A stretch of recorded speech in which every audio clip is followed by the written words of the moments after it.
no debes de hacer promesas que no puedes cumplir. Cualquier persona que ha tenido hijos o hijas ha dicho esta cosa muchas veces. Y no sé si se acuerdan cuando eran niños o niñas, pero seguramente tus papás te dijeron la misma cosa. No debes de hacer promesas que no puedes cumplir. Me ha gustado mucho en esta semana ser predicador, porque nuestro leccionario nos ha dado unas lecturas muy interesantes y muy excelentes. No sé si se acuerdan, hace 2 semanas el reverendo Aloisi hizo una lectura de más de un capítulo de Génesis, era muy largo, pero era de José y sus hermanos, el sueño de Faraón. Pero también durante nuestras lecturas de Cuaresma, la semana pasada del Antiguo Testamento, bueno, ustedes se salvaron porque yo estaba en Buen Pastor, en Móstoles, pero leímos toda la lectura de Números, que era una lectura muy larga también. Y nuestra lectura de hoy es de Eclesiastés, una lectura muy interesante de un libro de la Biblia que desafortunadamente muchos cristianos no conocen muy bien. Bueno, pues os voy a contar un poco sobre este libro, el libro de Eclesiastés. El nombre del libro en hebreo es Coeleth, que simplemente significa el predicador. Ahora Eclesiastés es un nombre latín, pero que significa lo mismo, alguien que se dirige, que pronuncia una palabra a la iglesia, o sea, la congregación o asamblea. Entonces el predicador es el autor. Tradicionalmente hemos pensado que el autor es Salomón, no dice el nombre de Salomón, pero habla de alguien muy sabio que era rey en Jerusalén y obviamente pensamos que tendría que ser Salomón. Entonces el contexto del reino de Salomón, estamos hablando de más o menos 10 entre 900 años y 1000 años antes de Cristo. Es el contexto de este texto que estamos leyendo hoy. Me gusta Eclesiastés también porque la verdad para mí es el libro más filosófico de la Biblia. Hay mucha gente que lo lee y dicen, pues es que no veo alegría y gozo en este libro, porque pues como hemos leído hoy, el autor es muy realista. Él dice que no siempre los justos ganan, dice que no siempre los sabios tienen la victoria, dice que a veces los malos tienen la victoria en la vida, pero esto para mí es una cosa buena, porque el cristianismo es una fe realista. El cristianismo es una fe realista. Ahora, ¿de qué estoy hablando? El siglo pasado vimos a diferentes ideologías que hacían promesas muy grandes. Por ejemplo, el comunismo. Ahora, yo nací en el 78, entonces yo era aún niño pequeño cuando la Unión Soviética se derrumbó. Yo me acuerdo estando en, creo que, 5º de primaria y en nuestra clase de eventos mundiales, escuchando sobre esto. Pero el comunismo hacía unas promesas muy grandes, ¿no?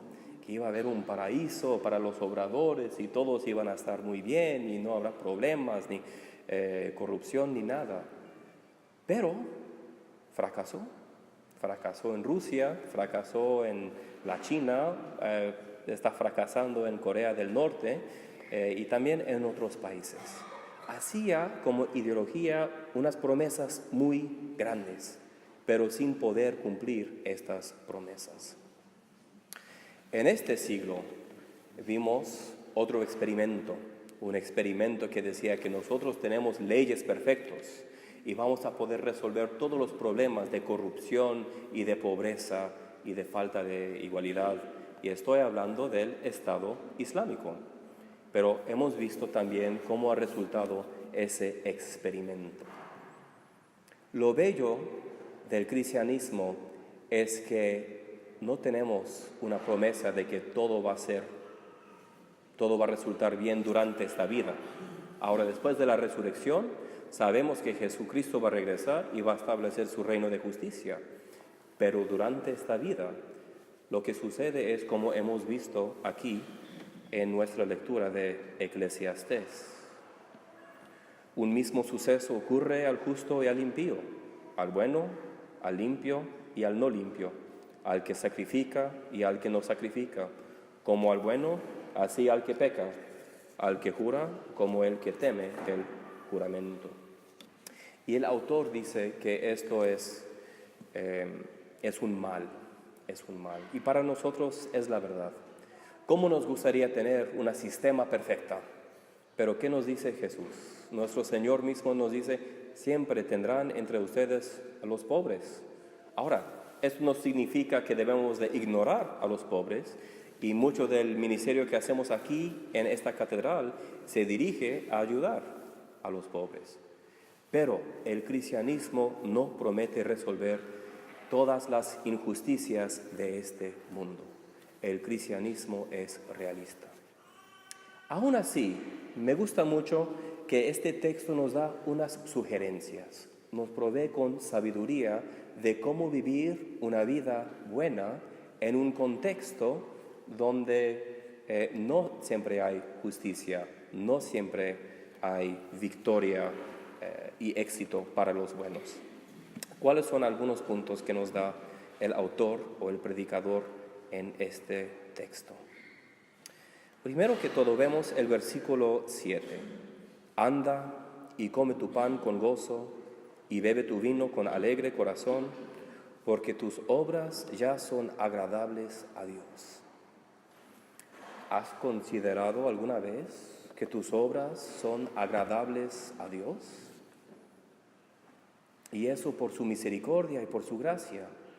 Pero este texto nos está describiendo cosas muy sencillas. Comiendo tu comida con gratitud, con humildad, sabiendo que todo lo que tienes viene de la mano del Señor. Y dice aquí el texto, dice el predicador, estas obras son agradables a Dios. Debemos de tener corazones llenos de gratitud y hacer hasta las cosas más pequeñas y más sencillas con gratitud. Y como dice aquí, estas obras son agradables a Dios. En el versículo 8 dice, en todo tiempo sean blancos tus vestidos y nunca falte un ungüento sobre tu cabeza. Algunos de la tradición ortodoxa han leído estos dos versículos, el 7 y el 8, y han dicho, bueno, aquí tenemos una profecía que tiene que ver con los sacramentos de la iglesia. Nosotros comemos pan, hoy no, pero el domingo pasado sí, y el domingo que sigue sí. Nosotros aquí, en esta misma catedral, bebemos vino. Nosotros también celebramos confirmación con aceite de bendición. Y también nosotros a través del bautismo somos limpiados o lavados de nuestro pecado y también del arrepentimiento que confesamos cada semana. Entonces, es en ser parte de la Iglesia de Cristo que podemos, aún en un contexto sin justicia, un contexto de enfermedad, un contexto del mal, podemos florecer, podemos crecer y podemos tener una vida gozosa. También el versículo 9 nos da más instrucción. Goza de la vida con la mujer que amas, todos los días de la vida de tu vanidad que te son dados debajo del sol, todos los días de tu vanidad, porque esta es tu parte en la vida y en tu trabajo, con que te afanas debajo del sol. El cristianismo es real, no hace promesas que no puede cumplir. Aquí el consejo del predicador es muy sencillo. Disfruta tu familia, disfruta tu matrimonio, disfruta tus hijos y tus hijas. Es una cosa sumamente posible y no difícil de hacer.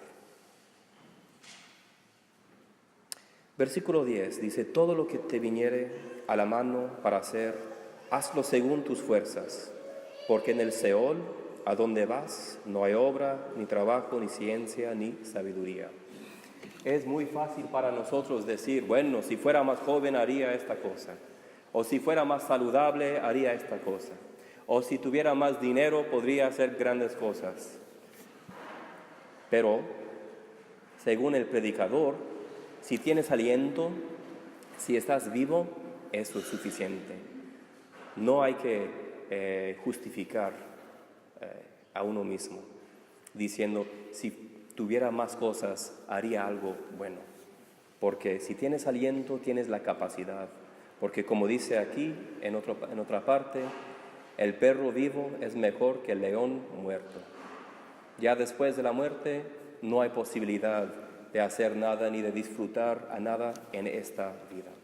Ahora, es cierto que el Antiguo Testamento no tiene un conocimiento claro de la resurrección y debemos de leer este texto sabiendo que viene una revelación más completa más tarde.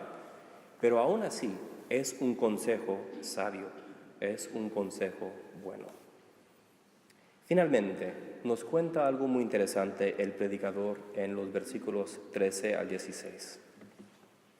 También vi esta sabiduría debajo del sol, la cual me parece grande.